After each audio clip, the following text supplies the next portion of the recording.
अस्सलाम वालेकुम दोस्तों, मैं हूं असद कुरैशी और आज मैं एक ऐसे मौजू पर बात करूंगा जो बराह रास्त आज़ाद कश्मीर की सियासी, माशी और कौमी जिंदगी से जुड़ा हुआ है। मायदा 1949 हो या मायदा 1974, दोनों ही आज़ाद कश्मीर की असल खुद मुख्तारी के कातिल समझे जाते हैं। सबसे पहले मैं आपको बताना चाहूंगा कि मायदा कराची जो 1949, ये वो पहला बड़ा कदम था जिसने रियासत जम्मू और कश्मीर की खुद मुख्तारी को सख्त नुकसान पहुंचाया। इस मायदे के तहत पाकिस्तान ने आज़ाद कश्मीर के कई अहम शोबे अपने कंट्रोल में ले लिए। ये मायदा कश्मीरी अवाम की राय लिए बगैर किया गया और उसी दिन से आज़ाद कश्मीर की अंदरूनी खुद मुख्तारी मुतासर होना शुरू हो गई। जुल्फकार अली भट्टो के दौर में एक्ट 74 नाफज हुआ। इसने आज़ाद कश्मीर को बाकी मांदा हथियारात से भी महरूम कर दिया, जिसने आज़ाद कश्मीर के 54 शोबों के हथियारात आज़ाद हुकूमत से छीन कर कश्मीर कौंसिल के सुपुर्द कर दिए। कश्मीर कौंसिल की सरबराही वजीर आजम पाकिस्तान के पास है। अदलिया, मालियात, वसाइल, सनत, तिजारत, मीडिया, इलेक्शन कमीशन और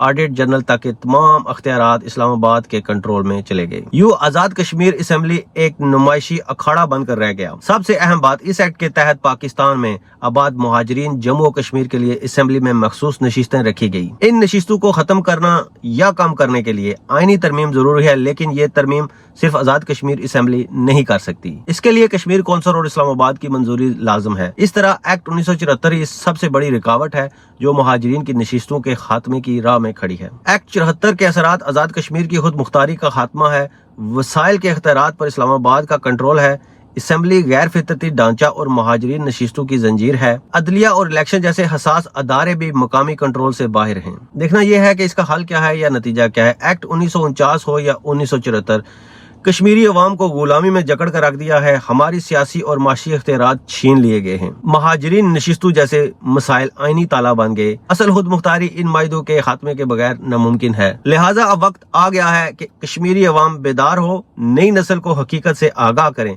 पुरअमन और आईनी जदोजहद करें और इन जालिमाना मायदों के खिलाफ मुत्तहिद होकर आवाज बुलंद करें। क्योंकि याद रखें, अवामी का तोड़ने के लिए अवामी इत्तेहाद ही सबसे बड़ा हथियार है।